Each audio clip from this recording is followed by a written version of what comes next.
While I was on a business trip overseas, my parents sent me an email saying they had sold my seaside villa to settle my sister's gambling debts. You didn't need it anyway, right? Without responding, I reported it to the police. But there was something they didn't know yet. When the real estate agent called them, standing on the veranda of the seaside villa, I gripped my phone tightly. The screen flashed with the words, "Dad." Anger swirled deep within my chest. "You went ahead and did whatever you wanted, didn't you?" I said, my voice trembling. On the other end of the line, I could hear the breathing of my father, Daniel.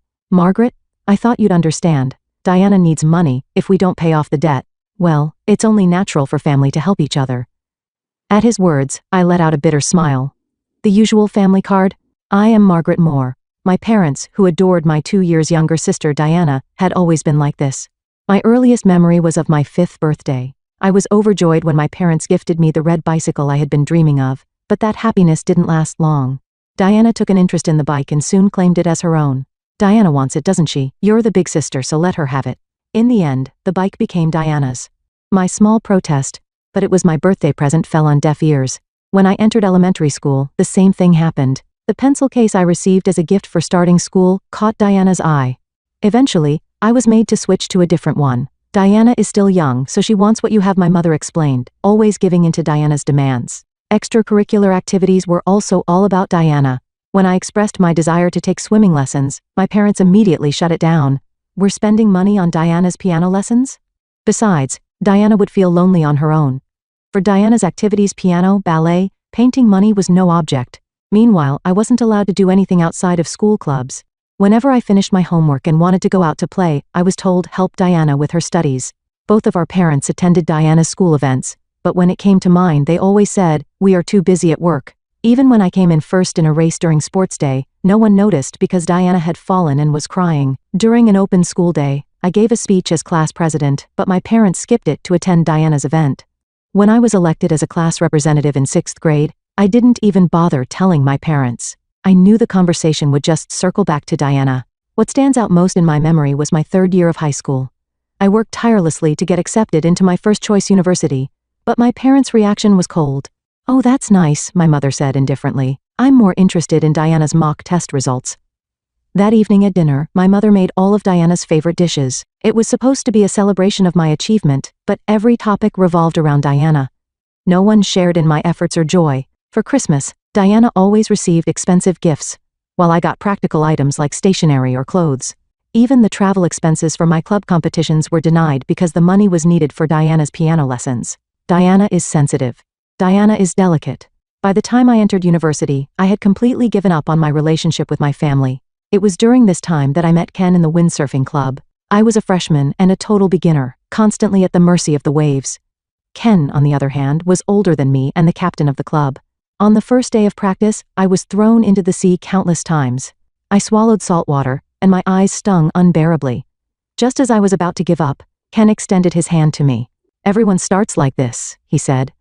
I fell all day long when I was a freshman too. I cannot describe how much those words saved me. Up until then, I had rarely experienced kindness in the face of failure. One particularly memorable moment happened on the final day of our training camp. At dusk, I was alone, battling the waves. I hadn't managed to stand up even once that day, and this was my last chance. "Margaret, the wind is shifting," Ken shouted from the shore. The moment I heard his voice, everything suddenly became clear. The direction of the wind, the movement of the waves, the feel of the board. Before I knew it, I was standing on the waves. I did it. My teammates cheered, but the only thing I saw was Ken's beaming smile. "Don't tense up on the board," Ken gently advised me. "Feel the waves and move with them." For some reason, those words deeply resonated with me. No one had ever treated me with such care before. My parents always focused on Diana and showed little interest in my efforts or achievements. "Margaret, you've got talent," Ken told me.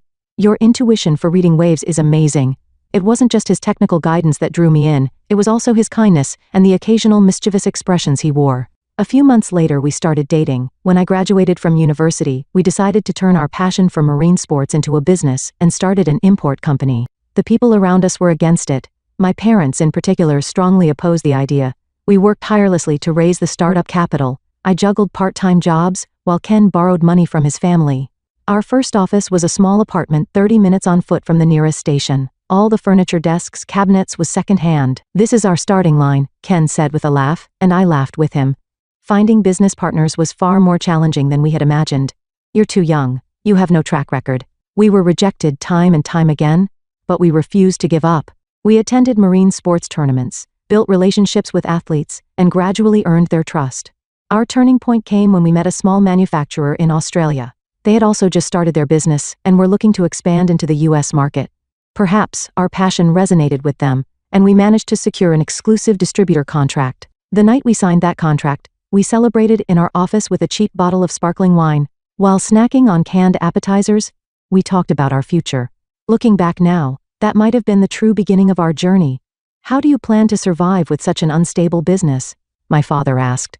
Diana is struggling, so you need to help the family, my mother said, her mind still entirely consumed by Diana. My younger sister Diana had dropped out of university, hopped from one part-time job to another, and spent her days aimlessly having fun. Every time she racked up debts, my parents stepped in to clean up after her. They always defended her, calling her a poor child. In contrast, they placed strict demands on me, but Ken was different. He believed in my dreams and was ready to walk the path with me. If it's us, we can make it happen, he said. With those words in my heart, we took one step at a time to grow our company.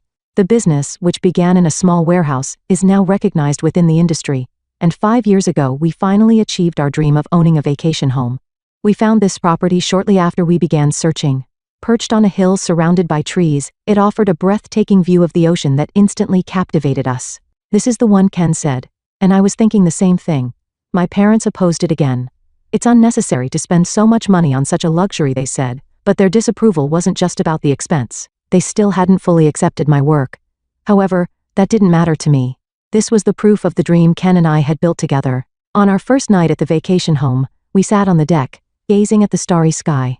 As we listened to the sound of the waves, Ken held my hand. Margaret, let's grow old together here. Those words still warm my heart today, but everything started to crumble with a single phone call from my father. It was the morning of the second day after I returned from a business trip to Southeast Asia. I was visiting the vacation home. Margaret, I need to talk to you, my father said, his tone carrying a hint of forced confidence. Did something happen? I asked casually. At that moment I had no idea I was about to be pulled back to harsh reality in such a way.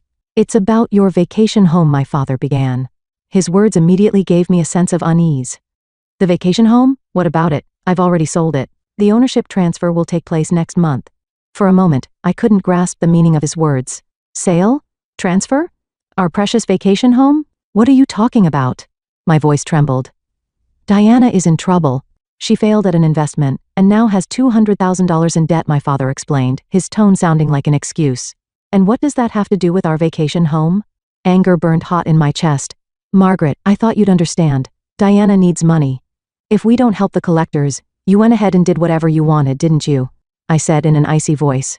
My grip on the balcony railing tightened. You barely even use the vacation home, my father said, his tone growing more forceful. Diana's life is at stake. Is a vacation home you rarely use more important than your sister's life? That's Diana's problem, I replied, struggling to keep my trembling voice steady. To sell the vacation home without our consent? How did you even manage to proceed with the sale? I sensed a moment of hesitation in my father's response. I had your signatures, and the documents were already prepared. You forged them. My heart pounded as the gravity of my parents' actions began to sink in. Margaret, listen to me. Diana isn't at fault, she was just tricked. No. This is a crime.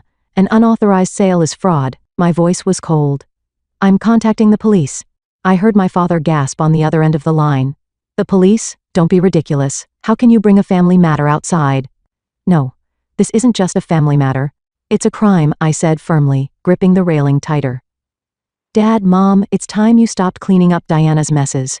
Before we stretched the vacation home that Ken and I had worked so hard to save for over the years, it was the place where we dreamed, windsurfed, and gazed at the stars while sharing our hopes for the future. Margaret, we're family, aren't we? Helping each other is what family does, my father pleaded, his voice shifting to a tone of desperation. Yes, we're family, I said, letting out a deep sigh, and that's why I have to report you and Mom for fraud. As I ended the call, only the sound of the waves remained in the air. The salty breeze cooled my flushed cheeks. I couldn't believe my parents had sunk this low. Their twisted devotion to Diana had finally crossed an unforgivable line. Perhaps in part, I was to blame for not stopping them sooner. But enough was enough. I slipped my phone into my pocket and returned inside the vacation home. An hour later, my phone rang again. This time it was Ken. Margaret, are you okay? Hearing his voice, I felt a little calmer. Yes, I just finished talking to my father. I got a call from the potential buyer, Ken said, his voice steady. It turns out they're one of my younger friends from university. When I explained the situation, they understood immediately. The sale has been called off. I let out a deep sigh of relief. At least that was one problem solved. Thank you, Ken. I also heard from the police. They found the forged documents your parents used. His words made my chest tighten. How far are you willing to fall, Dad and Mom? Ken arrived at the vacation home later that evening. Even in the middle of his workday, he had come to check on me out of concern. Are you okay? He asked, his gentle voice bringing me a much-needed sense of comfort. Ken gently embraced me. Within his arms, the tears I had been holding back finally spilled over. Why? Why would they do this? Do they think they can do anything as long as it's for Diana? Margaret. Ken stroked my hair as he spoke softly. You've done nothing wrong. In fact, I'm proud of you for standing your ground. Those words soaked into my heart. The following day, the police launched a full-scale investigation. My parents were subjected to questioning on charges of attempted fraud. My mother called me repeatedly, but I didn't answer. A week has passed since then. On the deck of the vacation home, we watched the sunset over the ocean. The sound of waves crashing against the shore quietly soothed my heart. I remember, Ken said quietly. The day we found this place. I remembered too. The day we toured the property, we decided on the spot. Though the house was old, fixing it up became part of our memories. We repainted the railings, replaced the floorboards, and renovated the kitchen. Every bit of work was done by the two of us. Sometimes we argued, but even those moments now feel nostalgic. Margaret, Ken said, holding my hand. We're in this together. Whatever challenges come our way, we'll face them as a team. I nodded. My relationship with my parents may never return to what it once was, but that's okay. This is our life, our choices, and this seaside vacation home is the proof of our love. Meanwhile, the police investigation progressed steadily. As it unfolded, more details about my parents' actions came to light. They had known from the beginning that the property was jointly owned by Ken and me, yet they proceeded with the sale anyway. The forgery of documents was carefully planned. It was revealed that during their explanation to the prospective buyer, they provided false information. They had been preparing for this for 3 months. First, they forged my signature, then they skillfully imitated Ken's signature to falsify the agreement of sale. To the real estate agent, they lied, saying our daughter and her partner are being relocated overseas and can no longer manage the property. The most shocking revelation was that my mother had spread rumors in the neighborhood. She claimed, Margaret and her husband racked up debts and are forcing us to clean up after them. She was willing to tarnish her own daughter's reputation just to protect Diana. Diana got involved in a fraudulent investment scheme, my mother reportedly confessed tearfully during the police questioning. It was supposed to be just $10,000 at first, but before we knew it, it had become $200,000. My parents had drained their savings and sold off land to cover the debt. Even that wasn't enough, so they tried to sell our vacation home to make up the difference. Diana isn't to blame, my mother insisted during questioning. She was just tricked. She's not as smart as Margaret. It was said that even the officer conducting the interrogation was left speechless by her words. My emotions were complicated. I could hardly believe my own parents had resorted to such actions. Then one day Diana contacted me. How could you do this, sis? Turning our parents over to the police is cruel. Her victim mentality was as present as ever. I responded calmly. Diana, do you realize they tried to sell the vacation home, Ken, and I cherish just to cover your debt? That's a crime. But we're family, aren't we? I'm really struggling here. It's time you started taking responsibility for your actions. I'm done cleaning up after you. After hanging up, an overwhelming fatigue washed over me. Since childhood, Diana had been coddled by our parents. While I studied diligently and worked hard at my job, Diana lived recklessly, relying on our parents to bail her out every time she failed. I'd lost count of how many times Diana had racked up debt. It started with a student loan during her one stone year of college. Initially, it was a small amount, $3,000 from a consumer finance company. Her reason? To go shopping for luxury brands with friends? Instead of scolding her, my parents excused her behavior, saying, she's just a young girl, it can't be helped, and paid off the debt immediately. 2 months later, we discovered she had misused her tuition money. It had been spent on trips with friends and new clothes. My father dipped into his savings to cover the $30,000 shortfall. Diana lacks life experience, they said. It's natural she doesn't understand the value of money. Rather than reprimand her, my parents defended her with excuses. In her 3rd year, Diana abruptly announced she was dropping out of college. Her reason? I can't keep up with the classes. Shortly after, she began working part-time at a restaurant. There she started dating a customer. Eventually, he introduced her to an investment scheme, and she lost $38,000. You wouldn't understand, Margaret, because you're so smart, Diana said, glaring at me as if I were the problem. He's the only one I have. My parents begged her to break up with him and managed to persuade her, but once again, they paid off her debt. Their retirement savings were nearly depleted. And now, this, duped by another fraudulent investment scheme, Diana had accrued $200,000 in debt. This time, my parents had no means left to cover it. So they turned to selling our vacation home. They spoiled her too much, I had always pointed out, but my mother would shake her head. Diana is a fragile girl, we have to protect her. My parents' excessive devotion to Diana was destroying her. She lacked any sense of personal responsibility, repeating the same mistakes while insisting I'm the victim. When I decided to start my own business, my parents vehemently opposed it. You should just join a stable company, they said. You need to be responsible for Diana too. But I had already escaped from that curse. With Ken as my partner and supporter, I had begun to walk my own path, and yet my parents tried to take away the place that meant so much to us in the end. The total debt, as far as I knew, exceeded $400,000. Every time my parents defended Diana as the poor girl and continued to clean up her messes. Diana isn't at fault. Society is just too harsh. You're lucky, Margaret, so you should help.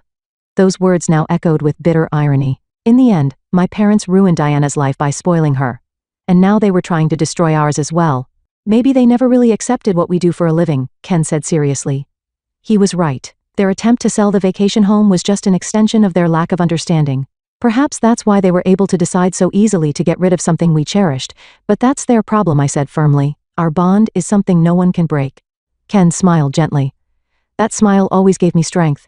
We had our own path. The memories etched into this vacation home were proof of that. As autumn deepened, the sea grew rougher little by little. We sat close together on the deck, watching the sunset over the ocean. My relationship with my parents and Diana would likely never return to what it once was. But that was my choice. The final report from the police arrived with the onset of winter. My parents were prosecuted and received a suspended sentence. I discarded their apology letters without reading them. Sometimes forgiving only enables the repetition of wrongdoing. That was a lesson I had learned. A year has passed since then. According to a neighbor who spoke to my mother's friend, my parents are still struggling to repay their debts. After the fraudulent sale of the vacation home was exposed, my father had to resign from his job. My mother now juggles part-time jobs, early mornings at a warehouse, packing at a food factory during the day, and working the register at our supermarket at night. I heard the Moores are having a tough time. I overheard a housewife gossiping near the supermarket register where my mother worked. She has lost so much weight. Their family home has already been sold. And my parents and Diana now live in a cheap apartment on the outskirts of town. Their retirement savings and all their funds were depleted, and they took on more debt to pay off Diana's. Margaret, can't you help your parents? Relatives called me multiple times with the same question, and every time I gave the same answer, they'll have to solve their problems on their own. Diana hasn't changed. She met a man at a nightclub and is now considering another investment scheme. This time, it's foolproof. I'm definitely going to make money. When my parents tried to stop her, Diana lashed out. I'm struggling, and you're acting like Margaret so cold-hearted. Just help me. But my parents no longer had the means to support Diana. They were barely managing to keep up with monthly repayments. My father had taken on a night security job, working weekends without a break. My mother spent her days scouring supermarket sales for discounted items. She can't afford to be picky, neighbors would say, though she was once seen crying alone on the roadside late at night. Diana, angry at being abandoned by my parents, directed all her fury toward me. This is all your fault, sis. Reporting them to the police ruined everything. We could have solved it all just by selling that stupid vacation home. One day I ran into my mother at the supermarket. She was unrecognizable, her hair now white, her back hunched. When our eyes met, she hurried away, avoiding me. Her shopping basket was filled with soon-to-expire discounted food items. My father, meanwhile, reportedly collapsed during his late-night security shift. The diagnosis was overwork. Still, he returned to work without rest, knowing that if they fell behind on payments, the collection calls would never stop. At the end of the year, I received an email from Diana. Margaret, lend me $50,000. I promise I can turn everything around with it. She had maxed out her consumer loans, her credit cards were unusable, there was no one left, friends or acquaintances she could borrow from. Cornered, Diana was turning to me for help. I didn't reply. Instead, I sent my parents information on counseling and debt relief services. That was the most I could do for them now. Why didn't we realize what was happening before it got this bad? The words of my mother's friend lingered painfully in my heart, but this was the path my parents had chosen. Their blind devotion to Diana had ultimately brought the entire family to ruin. I sighed deeply as I gazed out at the ocean at night. Ken came up behind me and gently placed his arms around my shoulders. You're not at fault, he said. I nodded quietly at his words. I had made the right choice. It was a painful but necessary decision. I've been thinking, Ken said, his expression serious. What if we use this vacation home as a venue for charity events? Charity, yes. Let's give underprivileged kids the chance to experience marine sports. I was deeply moved by his suggestion. Having experienced the loneliness of being misunderstood by my own family, I wanted to support children who felt the same isolation. That's a wonderful idea, I said. Ken continued. Your parents saw this place as nothing more than a piece of real estate, but to us, it's a place of dreams. If we could share that dream with others. I took his hand in mine. Ken always understood the deepest corners of my heart. Let's do it, I said with determination. We changed into our wetsuits. Riding the waves, I felt a pure sense of happiness. Yes, my relationship with my biological family was lost, but I had chosen my path, and that choice wasn't a mistake. Listening to the sound of the waves, we looked toward the future. This vacation home will continue to nurture our dreams, and now it will also become a place of hope for others pursuing dreams of their own.